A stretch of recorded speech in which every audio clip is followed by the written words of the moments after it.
The sun was bleeding into the horizon, spilling red and gold across the wild, unforgiving plains of the west. It was the kind of sunset that could make a man forget the dust in his throat or the ache in his bones. But Elias Kane wasn't one for daydreams. He was a cattle herder, a solitary soul who'd carved out a life 6 miles outside Dust Hollow, a speck of a town where the whiskey was cheap and the gossip cheaper. His days were simple: ride the range, tend the herd, and keep the world at arm's length. That suited him just fine. The West had a way of breaking men who got too close to its heart, and Elias had already been broken once. He was on his way back from town, the weight of a sack of nails and a tin of salt slung across his horse's flank, when something caught his eye. A shape in the distance, too still to be a deer, too human to be ignored. The air was thick with the hum of cicadas and the faint rustle of sagebrush. But beneath it all was a silence that gnawed at him. Elias nudged his horse forward, his sharp eyes narrowing as the figure came into focus. There she was, a woman, standing alone in the middle of nowhere, barefoot and bound. A burlap sack covered her head, tied loosely at the neck, and her hands were lashed together with rope so worn it looked like it might snap under a hard pull. She didn't move, didn't flinch, didn't call out. She just stood there, a ghostly silhouette against the fiery sky, as if the fight had been drained out of her long ago. Elias's heart gave a hard thud. He'd seen plenty in his time: war, death, the kind of cruelty that lingered in a man's nightmares, but this was something else. He swung down from his horse, boots hitting the cracked earth with a dull crunch, and approached her slowly. His hand hovered near the revolver at his hip, not out of fear of her, but because the West taught a man to expect trouble around every corner. "Hey," he said, his voice rough from days of silence. "You all right?" Nothing. Not a sound, not a twitch. The wind tugged at the edges of the sack, and Elias felt a prickle of unease crawl up his spine. He stepped closer, close enough to see the blood crusted on her bare feet, the way her shoulders slumped under an invisible weight. With a careful hand, he reached out and lifted the sack from her head.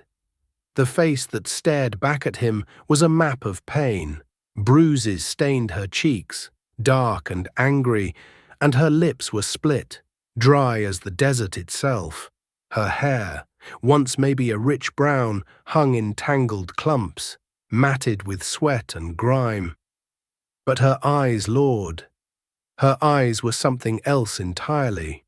Deep and dark, they burned with a fire that hadn't been snuffed out. A mix of fear and defiance that hit Elias like a punch to the gut. She couldn't have been more than 25, but she carried the weight of a lifetime in that gaze. "I'm Elias Kane," he said, softening his tone. "I ain't here to hurt you." She blinked, slow and deliberate, like she was waking from a dream. Then, in a voice so faint it barely carried, she whispered, "Rosa." "Rosa," he repeated, letting the name settle in his chest. "What happened to you?" Her eyes flicked down to her bound hands, then back to him. "They took me," she said, her words halting, raw. "From the train station, sold me, like I was nothing. But the man who paid, he didn't want me. Called me cursed, left me here." Elias's jaw tightened, a slow burn of anger flaring in his gut. He'd heard the rumors in town, the kind of talk that floated around the saloon like smoke. Maribel, the widow who poured drinks and collected stories, had mentioned it just 3 days ago. They're selling women now. Elias, she'd said, her voice low over the clink of glasses. Girls snatched from trains or runaways with nowhere to go. Auctioned off like cattle. The last one. They say she was trouble, a curse. They called her. Elias had brushed it off then, figuring it was just another tall tale. But here was Rosa, flesh and blood, proving every word true. "You're not cursed," he said, more to himself than to her. "You're alive. That's what matters." He pulled his knife from his belt and cut the ropes around her wrists, careful not to nick her skin. The cords fell away, revealing red welts that made him wince. Rosa rubbed her hands together, a small, shaky movement, but her eyes stayed locked on him, wary, searching. "Come with me," Elias said, offering his hand. "I've got a ranch not far from here. You'll be safe." She hesitated, her gaze darting to the horizon as if expecting someone to come charging out of the dusk. But then she nodded, a tiny dip of her chin, and took his hand. Her fingers were cold, trembling slightly, but there was strength there too. Elias helped her onto his horse, settling her in front of him so she wouldn't slip. And they set off toward the ranch. The ride was quiet, the only sounds the creak of the saddle and the steady clop of hooves. The landscape rolled by flat plains, giving way to the faint outline of his fences, the barn, the cabin he'd built with his own hands. It was a simple place, rough around the edges, but it was his.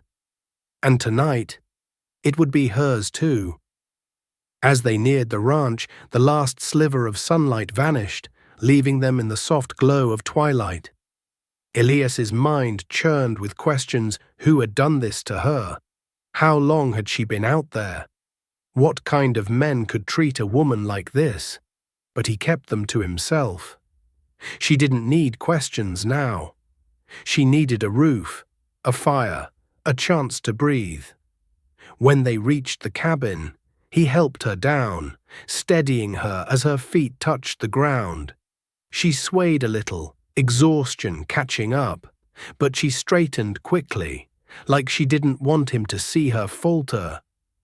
Inside, the air was warm, the fire already crackling in the hearth. The place was sparse, a table, a chair, a bed in the corner, but it was clean, lived in. "Sit," he said, nodding to the chair. "I'll get you some water." Rosa sank into the seat, her movements slow, deliberate. Elias filled a tin cup from the pitcher and handed it to her. She drank fast, water dribbling down her chin, and when she was done, she wiped her mouth with the back of her hand and looked at him. "Why are you doing this?" she asked, her voice stronger now, though still edged with suspicion. Elias leaned against the table, crossing his arms.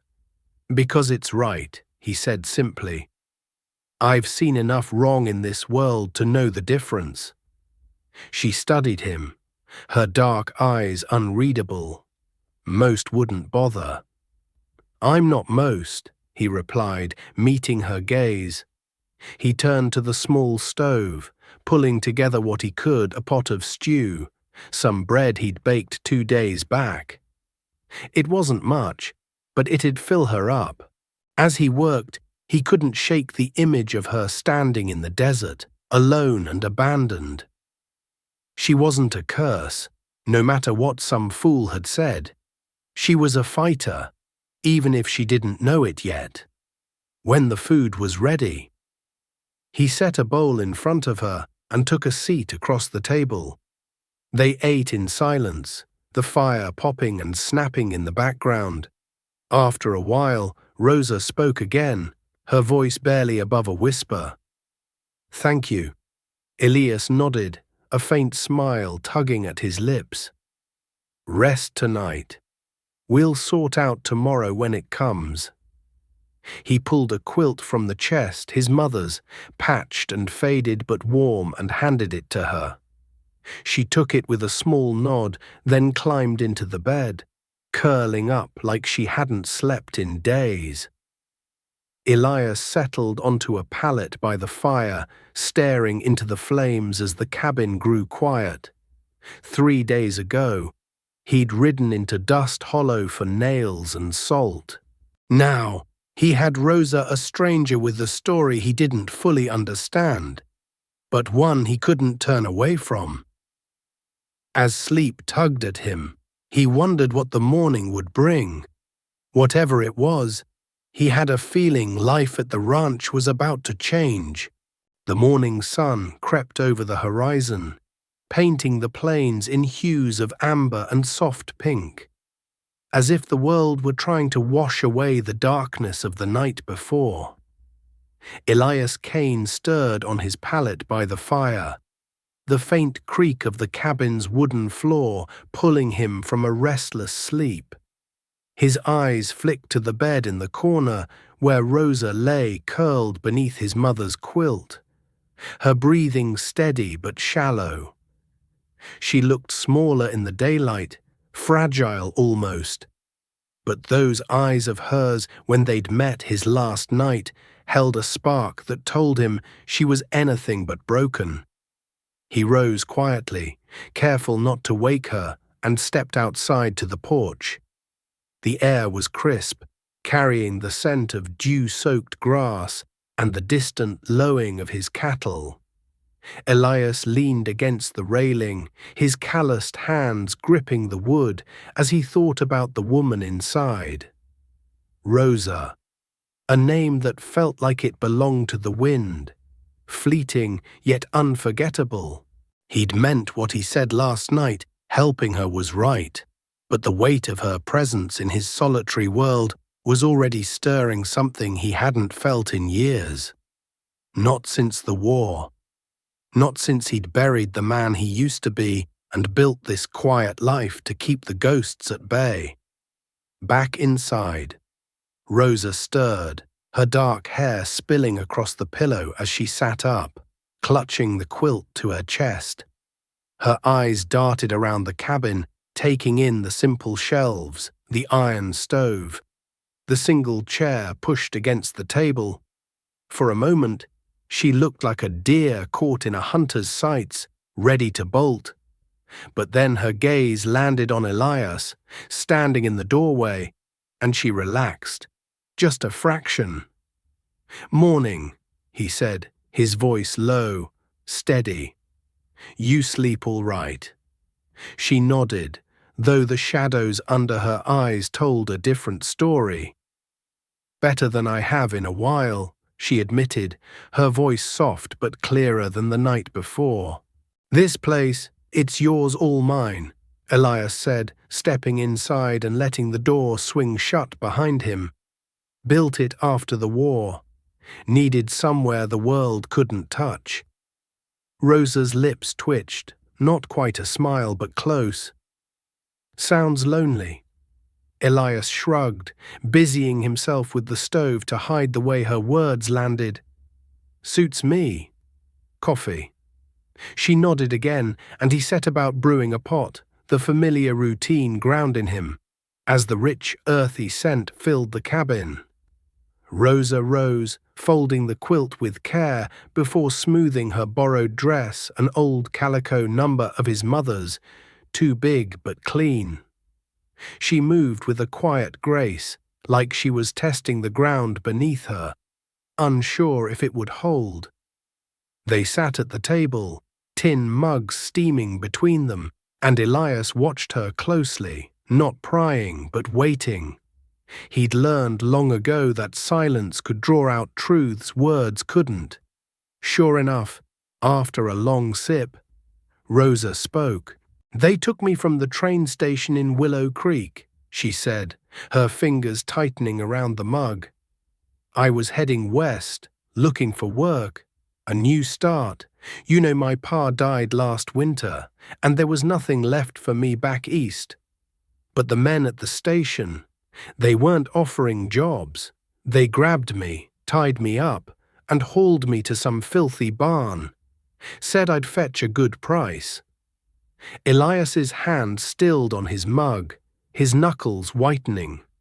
A price, he repeated, his voice flat but laced with something dangerous. Rosa's eyes met his, unflinching. They auctioned me off, like a horse or a sack of grain. The man who bought me some rancher with too much money and not enough sense took one look at me and changed his mind.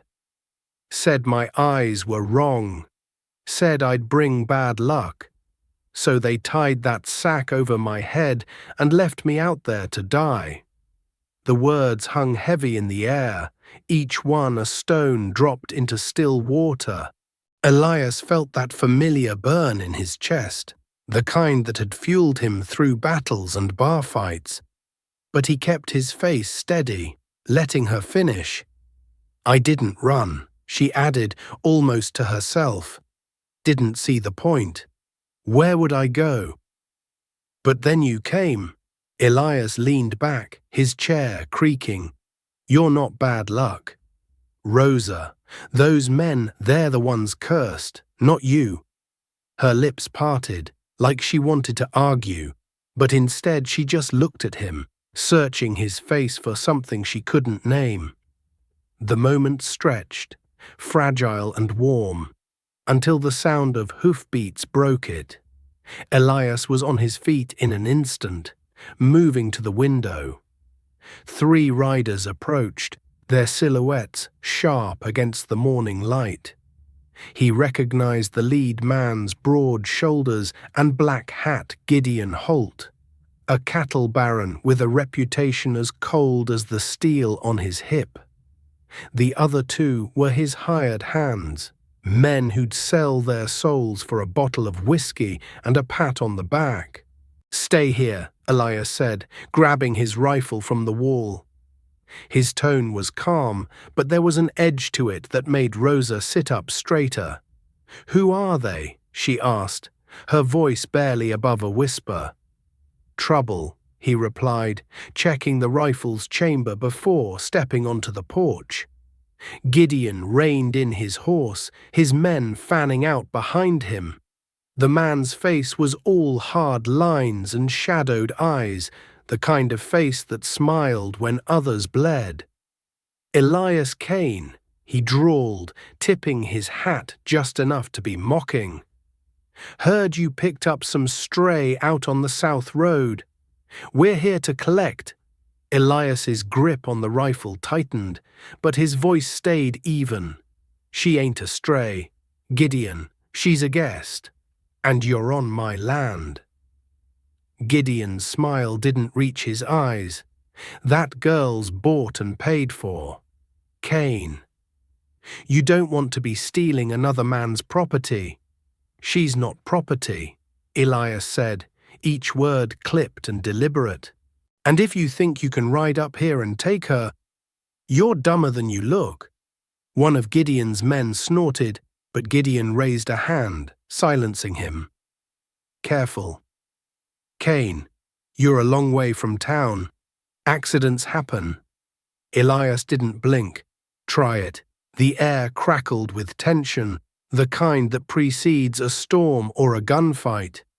Rosa's footsteps sounded behind him, soft but deliberate, and before Elias could stop her, she stepped onto the porch. She stood tall, her borrowed dress fluttering in the breeze, her bruised face unhidden.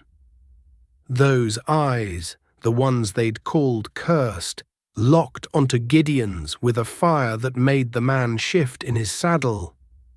I'm not going with you, she said, her voice steady, cutting through the morning like a blade. Not now. Not ever. Gideon stared, his jaw working like he was chewing on words he couldn't spit out. For a moment, Elias thought the man might draw thought this would end in blood. But then Gideon laughed, a harsh, grating sound, and turned his horse. You're more trouble than you're worth, he said, spitting into the dirt. Keep her, Kane, but don't say I didn't warn you." The riders wheeled around and rode off, dust trailing behind them like a fading threat. Elias lowered his rifle, his heart still pounding, and turned to Rosa. She was trembling, but her chin was up, her eyes fierce. "You didn't have to do that," he said, softer than he meant to. "Yes, I did," she replied, meeting his gaze. "I'm done hiding." Elias nodded, a slow respect settling in his chest. This woman, bruised and battered as she was, had just stared down Gideon Holt and won. He didn't know her story, not all of it, but he knew one thing: Rosa was no one's curse. "Come on," he said, slinging the rifle over his shoulder. "Let's get you something to eat. Then we'll figure out what's next." As they walked back into the cabin, the sun climbed higher, casting long shadows across the plains. Elias couldn't shake the feeling that this was only the beginning, that Rosa's arrival had set something in motion, something bigger than either of them could see. But for now, there was coffee, a warm fire, and a woman who just reminded him what it felt like to care. The morning stretched on, the sun climbing higher, its warmth a faint comfort against the chill of what had just transpired. Elias Kane stood at the stove, stirring a pot of oats, but his mind was elsewhere, on Rosa, on Gideon Holt's retreat in shadow, on the way her voice had cut through the air like a blade when she faced down those men. She sat at the table now, her hands wrapped around a fresh mug of coffee, her eyes fixed on some distant point beyond the cabin walls. The silence between them wasn't heavy, but it was charged, like the air before a thunderstorm. Elias ladled the oats into 2 bowls, setting one in front of her. "Eat," he said, his tone gentle but firm. "You'll need your strength." Rosa glanced at the bowl, then at him, her expression unreadable. "You think they'll come back," she said, not a question but a statement, as if she'd already seen the truth in his eyes. Elias sat across from her, his own bowl untouched. "Men like Gideon don't let go easy," he said, "but they don't scare me, and they shouldn't scare you either." Her lips twitched, a ghost of a smile. "I'm not scared," she said, and though her voice trembled slightly, there was steel beneath it. "Not anymore." He nodded, believing her. Something had shifted in her since last night, since she'd stepped onto that porch and stared Gideon down. She wasn't the same woman he'd found in the desert, bound and broken. She was becoming something else, someone who'd fight for her place in this world. They ate in quiet companionship, the clink of spoons against tin, the only sound until a sharp crack split the air. Elias was on his feet before the echo faded, his rifle already in hand. Rosa froze, her spoon halfway to her mouth, her eyes wide but not panicked. Another crack followed, then a low, guttural shout from somewhere beyond the barn. "Stay here," Elias said, moving toward the door, but Rosa was already up. Grabbing a kitchen knife from the counter, her jaw set. "I'm not hiding," she said, her voice low and fierce. "Not again." Elias wanted to argue, to keep her safe behind these walls, but the fire in her eyes stopped him.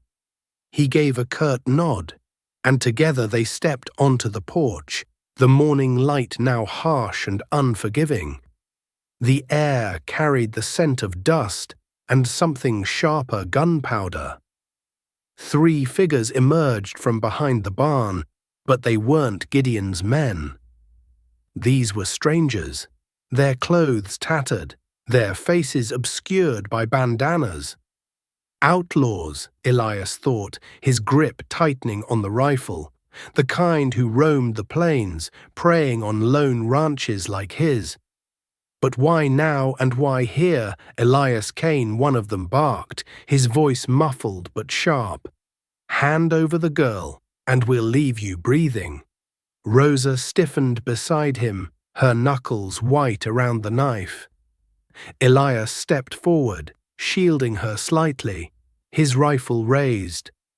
"You're on my land," he said, his voice cold as iron.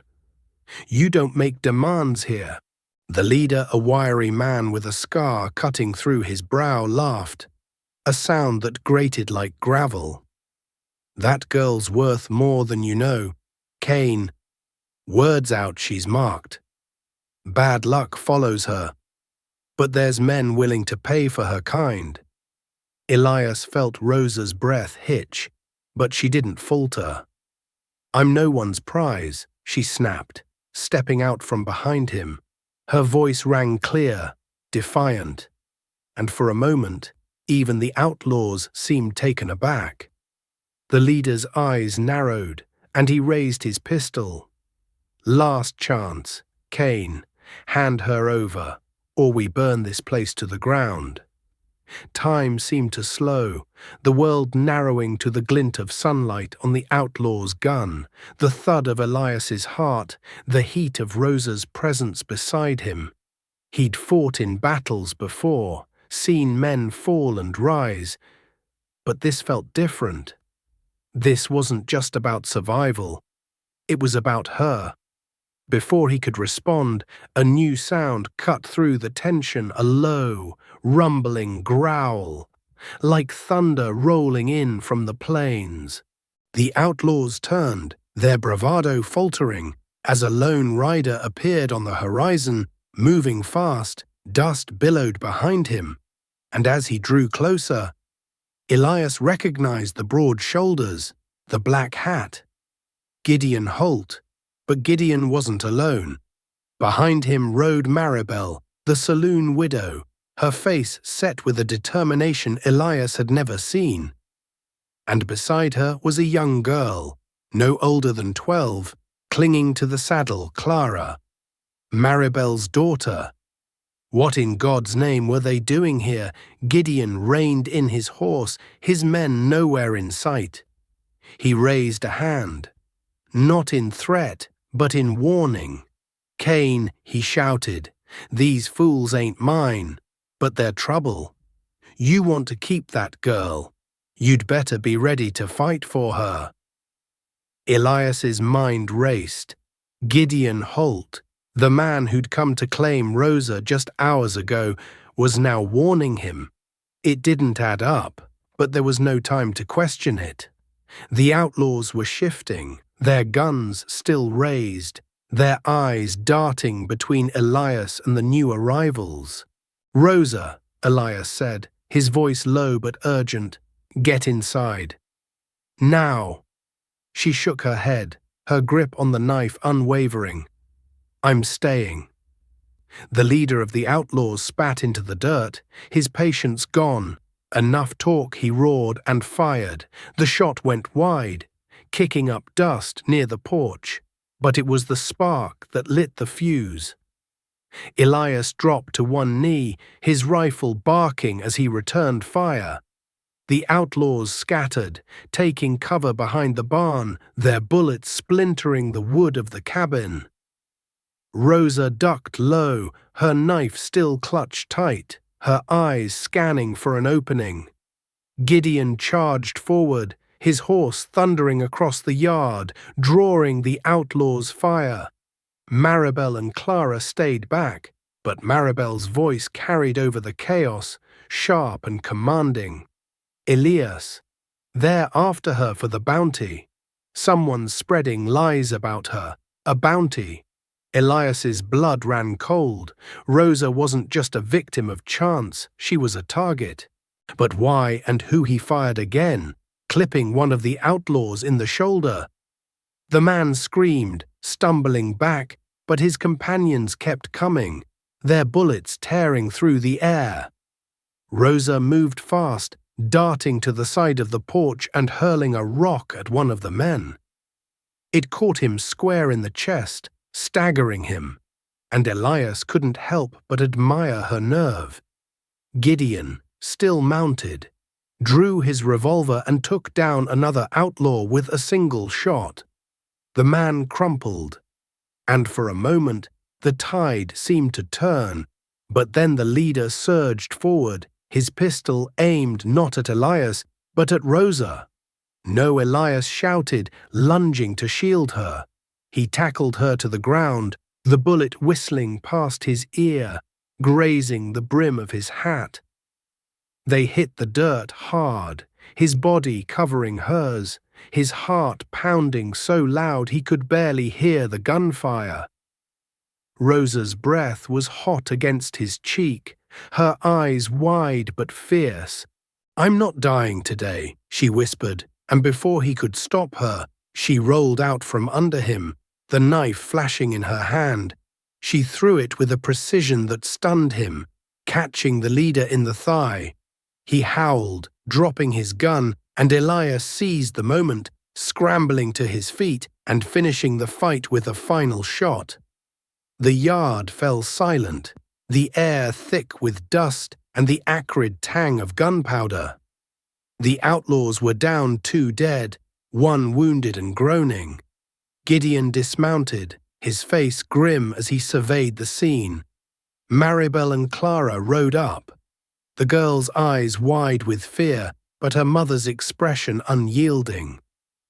Elias helped Rosa to her feet, his hands lingering on her arms a moment longer than necessary. "You all right?" he asked, his voice rough with adrenaline. She nodded, brushing dirt from her dress. "Thanks to you." "And you," he said, a faint smile breaking through. "That was one hell of a throw." Gideon approached, his boots crunching in the dirt. "Kane, we need to talk. This ain't over. Someone's put a price on her head, and it's only gonna get worse." Rosa's face paled, but she stood tall, her eyes locking onto Gideon's, who she demanded. "Who wants me dead?" Gideon's gaze flickered to Elias, then back to her. "I don't know yet, but I know where to start looking." Elias felt the weight of those words settle in his chest. The fight was over, but the storm was just beginning. And Rosa, brave, defiant Rosa, was at its center. The dust settled in the yard, but the air still hummed with the aftershock of gunfire, a restless energy that clung to the splintered wood of the porch and the blood-streaked earth. Elias Kane stood with his rifle still warm in his hands, his eyes scanning the horizon for any sign of more trouble. Rosa was beside him, her borrowed dress streaked with dirt, her breath steady despite the chaos they'd just survived. Gideon Holt's words hung between them like a storm cloud. Someone had put a price on Rosa's head, and the why of it was a mystery that gnawed at Elias's gut. Maribel and her daughter Clara stood nearby, the young girl clutching her mother's skirt, her wide eyes darting between the adults. "Inside," Elias said, his voice low but firm, nodding toward the cabin. "All of you. We need to figure this out, and I'd rather do it without another bullet flying my way." Rosa hesitated, her gaze flicking to the wounded outlaw slumped against the barn, his groans fading into the wind. "What about him?" she asked, her tone sharp with something between pity and defiance. Elias glanced at the man, then back at her. "He's not going anywhere. I'll tie him up later. Right now, we talk." Gideon tipped his hat, a gesture that felt more like a challenge than a courtesy. "Lead the way." "Kane." The group filed into the cabin, the door creaking shut behind them. The small space felt crowded with 5 bodies, the air thick with the scent of coffee and the faint tang of gunpowder still clinging to their clothes. Elias set his rifle against the wall, close enough to grab if needed, and gestured for everyone to sit. Maribel took the chair, pulling Clara onto her lap, while Gideon leaned against the wall, his arms crossed, his eyes unreadable. Rosa stood near the stove, her arms wrapped around herself as if bracing for whatever came next. Elias cleared his throat, breaking the uneasy silence. "All right, Gideon. You said you know where to start looking. Spill it." Gideon's jaw tightened, his gaze flickering to Rosa before settling on Elias. "Word's been spreading through Dust Hollow for weeks," he said. "Whispers about a girl with cursed eyes, marked by some big shot from back east.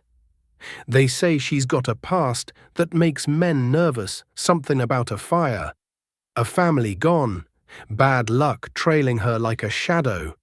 The bounty ain't just for her hide, it's for what she knows."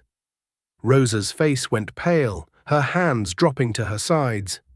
"That's a lie," she said, her voice trembling but fierce. "I didn't start any fire. My pa died of fever, not flames. And I don't know anything worth killing for." Elias stepped closer to her, his voice softening. "Then why are they after you?"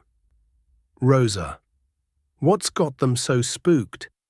Her eyes met his, and for a moment the room seemed to shrink, the others fading into the background. "I don't know," she admitted, her voice barely above a whisper. "But I've been running from whispers like that my whole life. Ever since I was a girl, people said I was different. My eyes, my way of seeing things, they called me trouble, said I brought bad luck. But it's just talk, isn't it?" The question hung in the air, fragile and desperate, and Elias felt an ache in his chest. He wanted to tell her it was nothing, just small-town superstition, but the bodies outside and the price on her head said otherwise.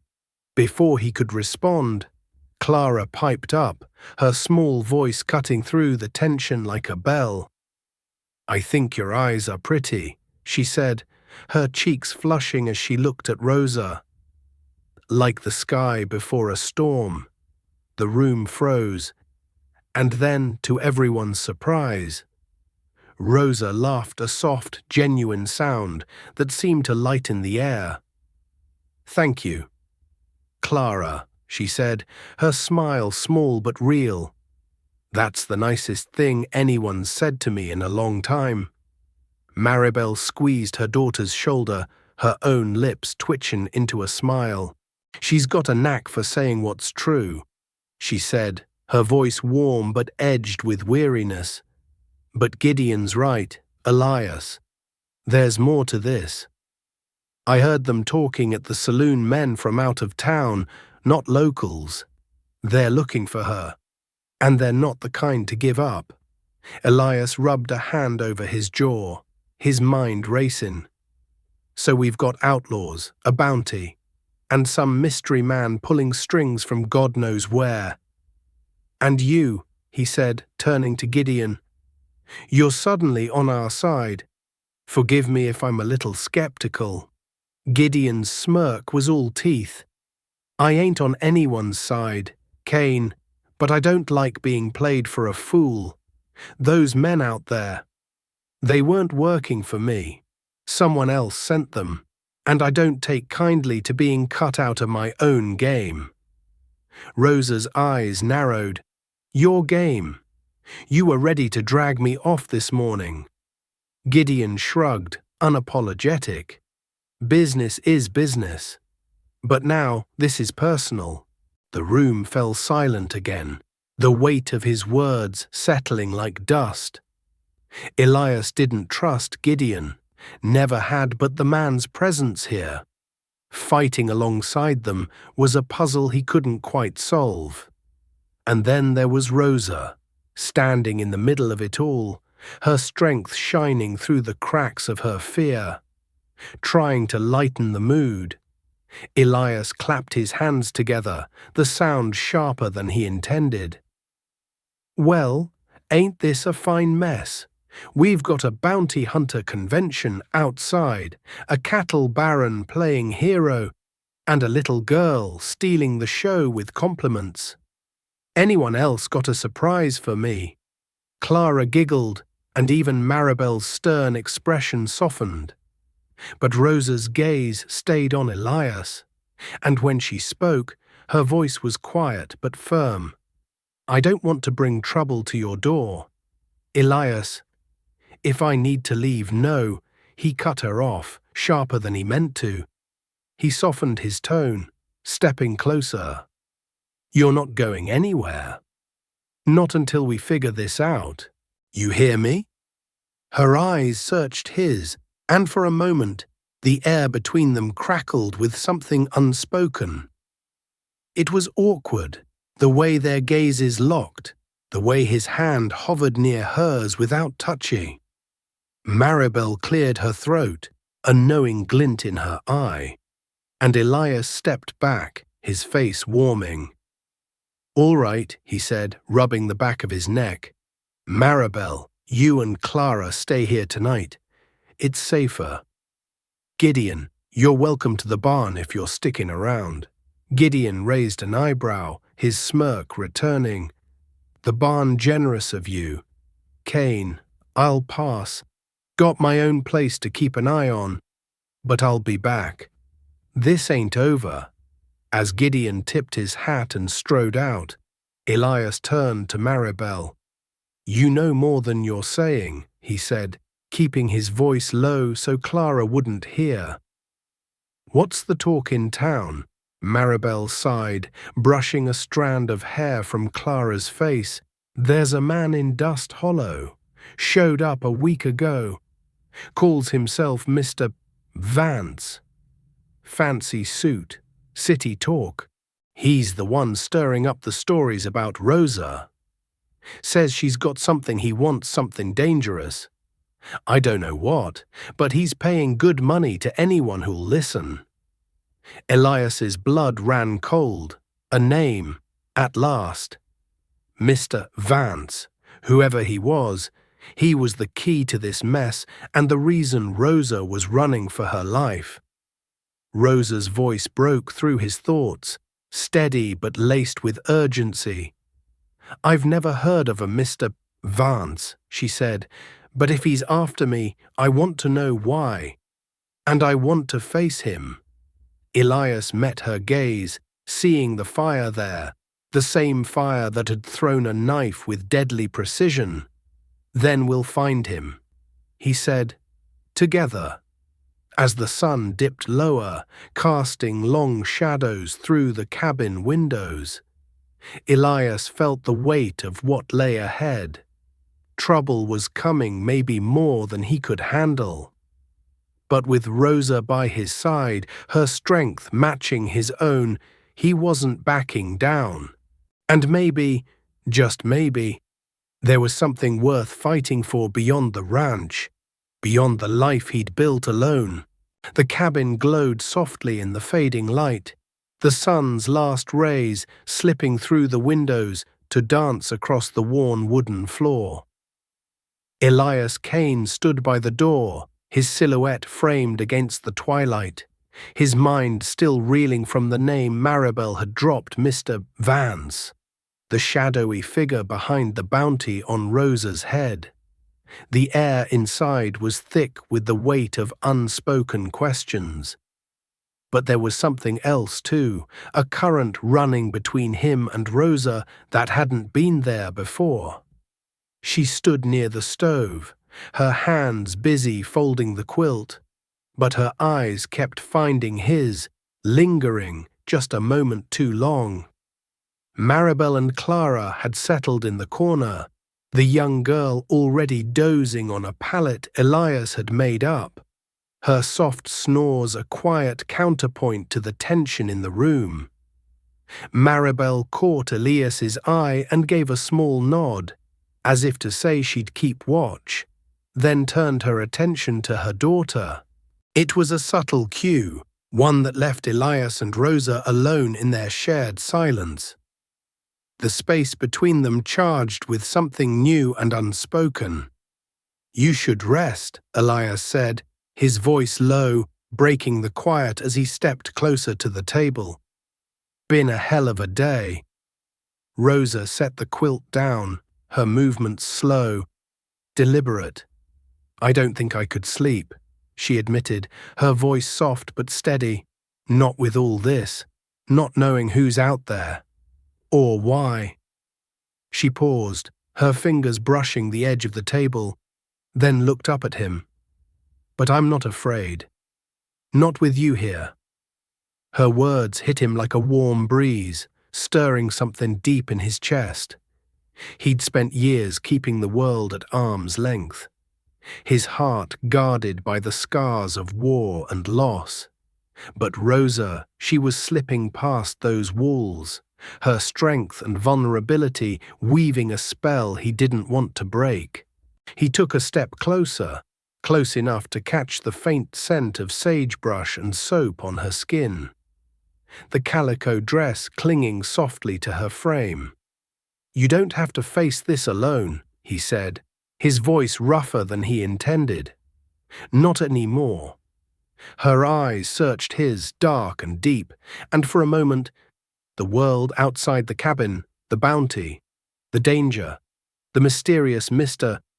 Vance faded away. There was just her, standing close enough that he could see the faint freckles across her nose, the way her lips parted slightly as she drew a breath. The air between them grew heavy, warm, like the moment before a storm breaks. "Elias," she whispered, and the sound of his name on her lips sent a shiver down his spine.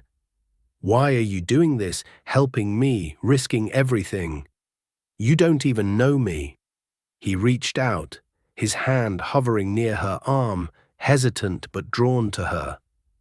"Maybe I know enough," he said, his voice barely above a murmur. "I know you're not what they say you are. I know you're stronger than anyone gives you credit for. And I know—" He paused, swallowing hard, the words catching in his throat. "I know I don't want you to leave." Rosa's breath hitched, and she stepped closer, closing the small distance between them. Her hand found his, her fingers brushing against his calloused palm, tentative at first, then firm, like she was anchoring herself to him. The touch was electric, a quiet fire that spread through him, warming places he'd long thought cold. "I don't want to leave," she said, her voice trembling with something raw, unguarded. "Not now. Not you." The moment hung between them, fragile and heavy with possibility. Elias's heart pounded, his gaze dropping to her lips, then back to her eyes. He wanted to pull her close, to feel the warmth of her against him, to chase away the shadows that clung to her. But he hesitated, the weight of her past, her pain, holding him back. She'd been through too much, taken, sold, abandoned. He wouldn't be another man who took without giving. As if sensing his hesitation, Rosa stepped even closer, her hand sliding up his arm to rest on his chest, over the steady beat of his heart. "I'm not afraid of this," she said, her voice soft but sure. "Not of you." That was all it took. Elias leaned in, his hand finding the curve of her waist, gentle but firm, and their lips met in a kiss that was both tender and hungry, a collision of need and restraint. Her mouth was warm, soft, tasting faintly of coffee and courage, and he felt her fingers tighten against his shirt, pulling him closer. The world narrowed to the heat of her breath, the press of her body against his, the way she melted into him like she'd found a home. They broke apart, breathless, foreheads resting together as the firelight flickered across their faces. Elias's hand lingered at her waist, his thumb tracing a slow circle against the fabric of her dress. A quiet intimacy that felt more powerful than words. Rosa's eyes were bright, a mix of fire and vulnerability, and she smiled a small, real smile that made his chest ache. "Well," she said, her voice teasing despite the flush in her cheeks, "you're not half bad at that." Elias Kane. He chuckled, the sound low and warm, easing the tension in the room. "Been a while," he admitted, his grin boyish despite the years etched into his face. "Hope I didn't disappoint." Her laughter was soft, a sound that felt like sunlight after a long night. "Not even close." Maribel's cough from the corner snapped them back to reality, and Elias glanced over to see her smirking, one eyebrow raised. "You two done making eyes at each other," she said, her tone dry but not unkind. "Some of us are trying to sleep." Rosa's cheeks flushed deeper, and Elias rubbed the back of his neck, caught off guard by the sudden awkwardness. Clara stirred, mumbling something about horses, and the moment dissolved into quiet chuckles, the tension easing like a knot untying. But the warmth of Rosa's touch lingered, and as Elias moved to stoke the fire, he felt her presence beside him, steady and real. They sat together on the floor near the hearth, shoulders brushing, the unspoken promise of something more settling between them. The danger outside hadn't gone away. Mr. Vance, the bounty. The whispers of a past Rosa didn't fully understand, but in this moment, they had this, a fleeting quiet, a shared spark, a connection that felt like defiance against the world trying to tear her down. "We'll face it together," Elias said, his voice low, meant only for her. "Whatever comes." Rosa nodded, her hand finding his again, her fingers intertwining with his. "Together," she echoed, and the word carried a weight that made his heart skip. As the fire crackled and the night deepened, Elias knew the road ahead would be rough. But with Rosa by his side, her strength matching his own, he felt ready for whatever storm was coming. And maybe, just maybe, they'd find something worth holding on to in the chaos. The fire in the cabin had burned low, its embers casting a soft, flickering glow across the room where Elias Kane and Rosa sat, their hands still entwined, the warmth of their earlier moment lingering like a promise. The night outside was quiet now, the wind a gentle murmur against the walls, but the peace felt fragile, like a thin sheet of ice over a rushing river. Maribel and Clara slept in the corner, their steady breathing a reminder of the fragile safety they'd carved out in this moment. Elias's eyes traced Rosa's profile, the curve of her jaw lit by the firelight, and he felt a quiet resolve settle in his chest, whatever came next. They'd face it together. But the West had a way of upending even the best laid plans, and the truth was about to come crashing through. Rosa shifted, her fingers tightening briefly around his before she reached into the neckline of her borrowed dress. She pulled out a small, tarnished locket, its chain worn but sturdy, and held it in her palm as if weighing its secrets. "I didn't tell you everything," she said, her voice low, almost swallowed by the crackle of the fire. "About why they might be after me." Elias's brow furrowed, but he stayed silent, giving her space to speak. Her eyes were fixed on the locket, her thumb brushing over its surface, and for the first time he saw a flicker of something new in her expression, guilt, maybe, or fear of a different kind. "This belonged to my mother," she said, her voice steady but laced with pain. She gave it to me before she died, told me to keep it close, always. Said it was all she had left of her old life. I never opened it. Not once. It felt sacred. You know, like opening it would break something. Elias nodded, his gaze softening. You don't have to open it now, he said, sensing the weight of what she was carrying. Not unless you're ready. She shook her head, a small, determined movement. I think I have to. If there's something in here, something they want, maybe it's the key to all this. Her fingers trembled slightly as she pried the locket open, the hinge creaking with age. Inside was a tiny, folded piece of paper, no bigger than a thumbnail, yellowed and fragile. Rosa unfolded it with care, her breath catching as she read the faded ink. Elias leaned closer, his shoulder brushing hers, and saw a name scrawled in a hurried hand, Jonathan Vance. Beneath it, a single line. The debt is not paid.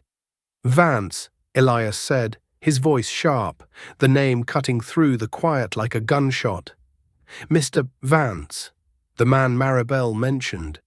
Rosa's eyes widened, her face paling as she stared at the paper. I don't understand, she whispered. My mother never spoke of any Vance. She was a seamstress, a quiet woman. She didn't have debts. Not like this. Before Elias could respond, Maribel stirred, her voice groggy but alert. What's that you're saying about Vance? She sat up, careful not to wake Clara, and moved closer, her eyes narrowing at the locket in Rosa's hand. Let me see that. Rosa hesitated, then handed her the locket and the tiny note. Maribel's face changed as she read it, a shadow passing over her features. This ain't just a name, she said, her voice low, urgent. Jonathan Vance isn't some city slicker stirring up trouble in Dust Hollow. He's a ghost from the past one I thought was long buried. Elias's stomach twisted, a cold dread settling in. Talk, Maribel, he said, his tone leaving no room for evasion. What do you know? Maribel glanced at Rosa, then back at Elias, her expression torn between fear and resolve. Years ago, before I came to Dust Hollow, I worked in a saloon up in Blackwater. There was a man there, Jonathan Vance, a gambler with a silver tongue and a mean streak. He ran with a crew that dealt in more than card-stolen goods, land scams, even people. They'd sell women like Rosa to the highest bidder. No questions asked. But Vance had a partner, a woman he trusted above all else. Her name was Lila. Rosa's breath caught, her hand flying to her mouth. Lila was my mother's name, she said, her voice barely audible. But she wasn't. She couldn't have been part of that. Maribel's eyes softened, but her voice stayed firm. Your mother wasn't just part of it. Rosa. She was his wife. Lila Vance, I saw her once, in Blackwater, before she disappeared.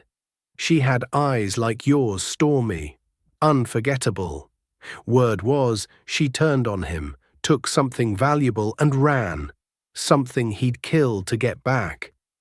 The room seemed to shrink, the air growing thick with the weight of the revelation.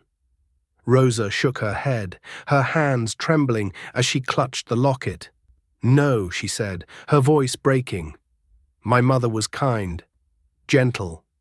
She raised me alone, taught me to read, to pray. She wasn't a thief. She wasn't his. Elias reached for her hand, his touch steadying her. Rosa, he said, his voice low, grounding. Whatever your mother was or wasn't, it doesn't change who you are. But this note, this locket, it's why they're after you. Vance thinks you have what she took. Rosa's eyes met his, wide and searching, and for a moment he thought she might break, but then her jaw tightened, and that fire he'd seen in her from the start flared back to life. "If he wants it," she said, her voice steady now, "he'll have to come through me to get it." Maribel nodded, a grim respect in her eyes. "That's the spirit, girl. But you need to know Vance isn't just after some trinket. He's after blood. Yours, specifically. He thinks you're the key to whatever your mother stole.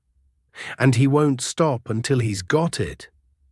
Elias's mind raced, piecing together the fragments of the puzzle. Rosa's mother, a woman tied to a dangerous man, fleeing with something valuable enough to spark a bounty years later. And Rosa, caught in the crosshairs of a past she didn't even know. The twist was staggering. Rosa wasn't just a victim of chance. She was the daughter of a woman who'd defied one of the West's most ruthless men. And now that man was closing in. "We need to find out what your mother took," Elias said, his voice firm. "And we need to do it before Vance gets here." Rosa nodded, her fingers closing around the locket. "There's a trunk," she said, her voice steady despite the storm in her eyes.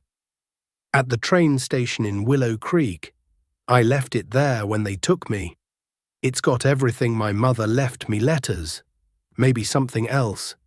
If there's answers, they'll be there." Elias stood, his resolve hardening. "Then we ride at first light," he said, "to Willow Creek. We'll get that trunk, and we'll end this." Maribel's voice cut through, sharp and practical. "You're walking into a trap. Elias, Vance has men everywhere. You think he hasn't got eyes on that station?" "Then we'll be ready," Elias said, his eyes locking onto Rosa's. "We've faced worse today and come out standing." Rosa's lips curved into a small, determined smile, and she squeezed his hand. "Together," she said, echoing their promise from earlier, but now it carried a new weight, a shared defiance against a past that was no longer hers alone. As the fire burned lower, casting long shadows across the cabin, Elias felt the world shift beneath him. Rosa wasn't just a woman he'd saved, she was a force, a mystery, a partner in a fight he hadn't expected to wage. And with the ghost of Jonathan Vance looming, the stakes had never been higher. The night stretched on, but the dawn would bring a reckoning, one that would test them both. The first light of dawn crept over the plains, painting the sky in streaks of pale gold and soft grey. But the promise of a new day did little to ease the tension coiled in Elias Kane's chest. The revelation of Rosa's mother, Lila, and her connection to the shadowy Jonathan Vance had turned the cabin into a crucible of resolve and uncertainty. Rosa stood by the window, her silhouette sharp against the morning light, the locket still clutched in her hand as if it could anchor her to a truth she wasn't ready to face. Elias watched her, his heart caught between admiration for her strength and a gnawing fear of what lay ahead. The trunk at Willow Creek Station held answers, but Maribel's warning about a trap echoed in his mind, a reminder that the road ahead would be anything but safe. Elias saddled the horses while Rosa helped Maribel and Clara prepare to stay behind. The cabin now a makeshift fortress. Maribel's eyes were sharp as she handed Elias a small sack of provisions, bread, dried meat, a canteen of water. "You watch her back. Kane," she said, her voice low but fierce. "And yours. Vance's men don't play fair." Elias nodded, slinging the sack over his shoulder. "Keep Clara safe. If we're not back by sundown, head to Dust Hollow and find Sheriff Boone. He's a good man, even if he's slow with a badge." Clara, tugging at her mother's skirt, looked up at Rosa with wide eyes. "You're coming back, right?" she asked, her voice small but earnest. "You promised to teach me how to throw a knife." Rosa's lips curved into a smile, though her eyes were heavy with the weight of the unknown. She knelt, brushing a strand of hair from Clara's face. "I'll be back, kiddo," she said, "and I'll teach you to throw so well.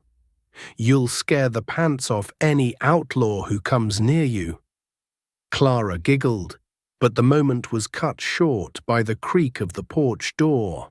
Elias turned, his hand instinctively moving to his revolver, but it was only Gideon Holt, striding up like he owned the place. His black hat was tilted low, his expression unreadable, but the rifle slung across his back said he wasn't here for pleasantries. "Thought you'd be halfway to Dust Hollow by now," Elias said, his tone dry but wary. Gideon smirked, leaning against the porch railing, "and missed the chance to see you play hero." Kane: "Not likely. Besides, I've got my own score to settle with Vance. If you're riding to Willow Creek, I'm coming with you." Rosa's eyes narrowed, her hand tightening around the locket. "You expect us to trust you?" she asked, her voice sharp. "You were ready to hand me over yesterday." Gideon's smirk faded, replaced by something almost like respect. "Yesterday. I thought you were just a bounty. Today, I know you're trouble worth fighting for. Call it a change of heart." Elias snorted, the humor in his voice tinged with skepticism. "A heart didn't know you had one." "Holt?" Gideon's laugh was low, gravelly. "Don't get used to it." The exchange was light, but the air crackled with unspoken tension. Elias didn't trust Gideon, not fully, but the man's knowledge of Vance and his crew could mean the difference between life and death. Rosa caught Elias's eye, a silent question passing between them, and he gave a small nod. They'd take the help, but they'd keep their guard up. The ride to Willow Creek was a tense affair, the three of them moving fast across the plains, dust rising in their wake. Rosa rode beside Elias, her borrowed hat shielding her face from the sun, her posture steady despite the weight of the locket tucked against her chest. Gideon kept pace a few yards behind, his eyes scanning the horizon like a hawk. The road was quiet, too quiet, and Elias's gut churned with the sense that they were being watched. Halfway to the station, the terrain shifted, the open plains giving way to a narrow ravine flanked by jagged rocks. Elias slowed his horse, his hand resting on his revolver. "This is a bad spot," he muttered, his voice low. "Perfect for an ambush." Rosa's eyes flicked to the rocks, her jaw tightening. "Then we move fast," she said, her voice steady but edged with urgency. Before Elias could respond, a sharp whistle cut through the air, followed by the crack of a rifle. The bullet grazed the ground near Gideon's horse, sending it rearing. "Ambush!" Gideon shouted, drawing his rifle as he dismounted, taking cover behind a boulder. Elias pulled Rosa down from her horse, his arm around her waist, as they dove behind a cluster of rocks. Bullets kicked up dirt around them, the air alive with the whine of lead and the shouts of men hidden in the ravine. Elias fired back, his shots precise, but the attackers were well positioned, their numbers unclear. Rosa crouched beside him, her breath quick but controlled. She clutched a small knife, Elias's, borrowed from the cabin, and her eyes burned with determination. "I'm not sitting this out," she said, her voice fierce. Elias grinned despite the chaos, a spark of admiration cutting through the fear. "Wouldn't dream of asking you to," he said, then ducked as another bullet splintered the rock above them. Gideon's voice rang out for his cover. 3 on the left, 2 on the right. They're Vance's men. All right. Smell like city money and bad whiskey. Elias couldn't help but chuckle. Even as he reloaded, "You're enjoying this too much. Halt." The fight was brutal, fast, and messy. Elias took down one man with a clean shot, while Gideon's rifle barked, dropping another. Rosa, to Elias's astonishment, darted out from cover, her knife flashing as she slashed the reins of a horse tied nearby, sending it bolting and scattering the attacker's formation. She dove back behind the rock just as a bullet whizzed past her, and Elias grabbed her arm, his heart pounding. "You trying to get yourself killed," he snapped, his voice rough with worry. She flashed him a defiant grin, breathless but unapologetic. Just evening the odds. The moment was cut short by a new sound, a low, guttural yell from the ravine's edge. A man charged toward them, his face twisted with rage, a machete gleaming in his hand. Elias raised his revolver, but before he could fire, Rosa lunged, her knife meeting the man's wrist with a precision that made Elias's jaw drop. The machete fell, and the man stumbled back, clutching his arm. "Stay down," Rosa shouted, her voice carrying a strength that silenced the ravine for a split second. The remaining attackers faltered, their resolve shaken, and Gideon seized the moment, firing off a final shot that sent them scrambling. The ravine fell silent, the only sound the panting of horses and the groan of the wounded man Rosa had disarmed.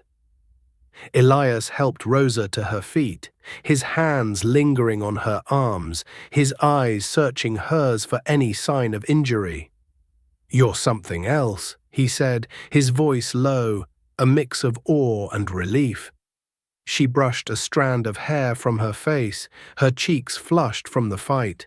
"Learned to fend for myself a long time ago," she said, but her smile was softer now, almost shy. Gideon sauntered over, wiping sweat from his brow. "Well, damn, Kane, you didn't tell me she was a better shot with a knife than you are with a gun." Elias rolled his eyes, but the tension eased, the humor a welcome reprieve. "Keep talking." "Halt, and I'll let her aim for you next." Rosa laughed, the sound bright against the grim backdrop of the ravine. But the moment was fleeting. They were closer to Willow Creek, closer to the trunk that might hold the key to Vance's obsession. But the fight had cost them time and exposed a brutal truth. Vance's reach was long, and his men were desperate. As they remounted their horses, Elias caught Rosa's hand, giving it a quick squeeze. "We're almost there," he said, his voice steady. "Whatever's in that trunk, we'll face it together." Rosa nodded, her eyes fierce but warm. "Together," she echoed, and the word carried them forward, into the shadow of whatever secrets awaited. The sun hung low over Willow Creek, casting a golden haze across the dusty train station as Elias Kane, Rosa, and Gideon Holt rode into town, their horses weary but steady after the brutal ambush in the ravine. The air was thick with the scent of dry earth and the distant whistle of a departing train. But Elias's focus was razor-sharp, fixed on the small wooden building where Rosa's trunk and the answers to her past waited. Rosa rode beside him, her jaw set, the locket with her mother's note tucked safely against her chest. Gideon trailed just behind, his eyes scanning the quiet streets for any sign of Vance's men. The fight in the ravine had left them bruised, but unbroken.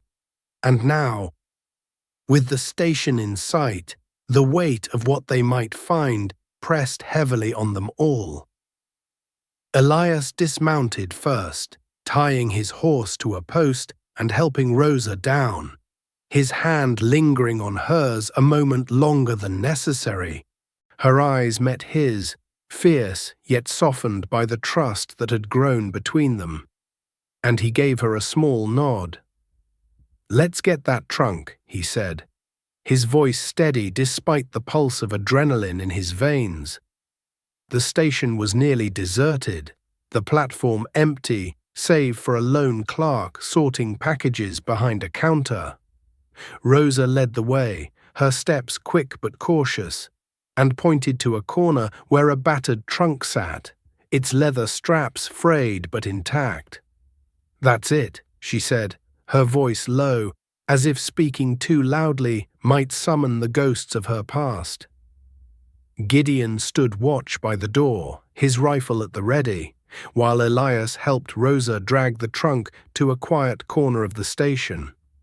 She knelt beside it, her fingers trembling as she worked the rusted lock. The clerk glanced their way, curious, but Elias's glare sent him back to his papers.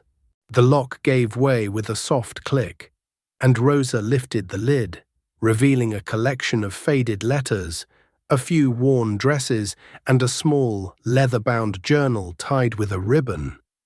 Rosa's breath caught as she picked up the journal, her fingers tracing the worn cover. This was hers. She whispered, "My mother's." Elias crouched beside her, his shoulder brushing hers, offering silent support as she untied the ribbon and opened the journal. The pages were filled with Lila's careful script, detailing a life Rosa had never known, a life of love and betrayal, of a young woman swept up by a charming gambler named Jonathan Vance, only to discover his cruelty and greed. The final entry was dated years ago, written in a hurried hand. "I took the map. He'll never find it, but he'll never stop looking. For Rosa, I'll keep running. For her, I'll be free." "A map," Elias said, his voice low, urgent. What map? Rosa's hand shook as she turned the page, revealing a folded piece of parchment tucked into the journal's binding. She unfolded it carefully, revealing a rough sketch of a canyon, marked with a single X and a note in Lila's handwriting. "The gold is hidden where the river bends." Elias's heart skipped. Gold, the kind of secret men like Vance would kill for. Before they could process the discovery, the station door slammed open and a man stepped inside, his polished boots and tailored suit a stark contrast to the dusty surroundings. His face was angular, his eyes cold and calculating. Jonathan Vance. 2 armed men flanked him, their hands on their revolvers, and Gideon tensed, his rifle raised. Well, Vance drawled, his voice smooth as silk, but laced with venom. "Lila's girl. You've led me on quite a chase." Rosa stood, clutching the journal to her chest, her eyes blazing. "You're not getting this," she said, her voice steady despite the fear flickering in her gaze. "Not the map, not me, not anything." Vance's smile was predatory. "You're as stubborn as your mother. She thought she could steal from me and run, but I always collect what's mine." Elias stepped in front of Rosa, his revolver drawn, his voice cold as steel. "You'll have to go through me first." The air crackled with tension, the station a powder keg ready to ignite. But before anyone could draw, a new voice cut through a woman's, sharp and commanding. Maribel stood in the doorway, Clara at her side, holding a shotgun with the steadiness that belied her saloon-keeper past. "You're outnumbered. Vance," she said, her voice like a whip. "Walk away, or you won't walk at all." Vance's smile faltered, his eyes darting between Elias, Rosa, Gideon, and Maribel. The odds had shifted, and he knew it. With a low curse, he raised his hands, his men following suit. "This isn't over," he spat, backing toward the door. "That gold belongs to me." "It belongs to no one," Rosa said, her voice ringing with defiance. "Not you, not me. It's buried with my mother's pain, and I'll burn this map before I let you touch it." Vance's face twisted, but he turned and fled, his men scrambling after him.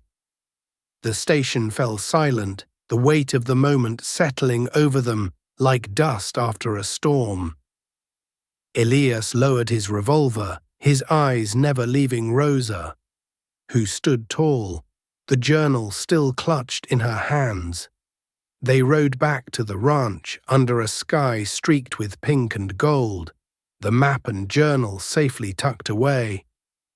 Rosa decided to burn the map that night, letting the flames consume the greed that had haunted her mother's life.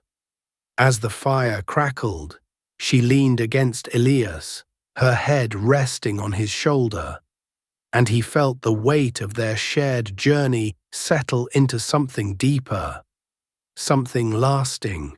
Months passed, and the ranch became a home not just for Elias and Rosa, but for Maribel and Clara, who found refuge there from their own shadowed pasts. Rosa learned to mend fences, tend horses, and laugh without flinching at sudden sounds. She and Elias married in a quiet ceremony under a cottonwood tree. With Maribel and Clara as witnesses, their vows simple but fierce, a promise to face the world together. Years later, a daughter was born, Faith. They named her, a beacon of healing for two souls who'd found each other in the wild. Rosa grew into a woman the town of Dust Hollow respected. Her strength a quiet legend, her scars a testament to survival. When she passed, decades later, she was laid to rest beneath that same cottonwood, the old burlap sack from her past buried with her. Now just a tattered relic. Her headstone read, "She broke her chains forever." Elias lived on, telling their story to anyone who'd listen, his voice rough but warm with pride. Rosa's legacy became a whisper on the wind, a tale of a woman who turned pain into power, carried through the West to inspire those who felt forgotten. And as the sun set over the plains, painting the sky in shades of fire, it was as if Rosa's spirit lingered, free at last, bound to no one but the man who'd loved her and the land they'd called home.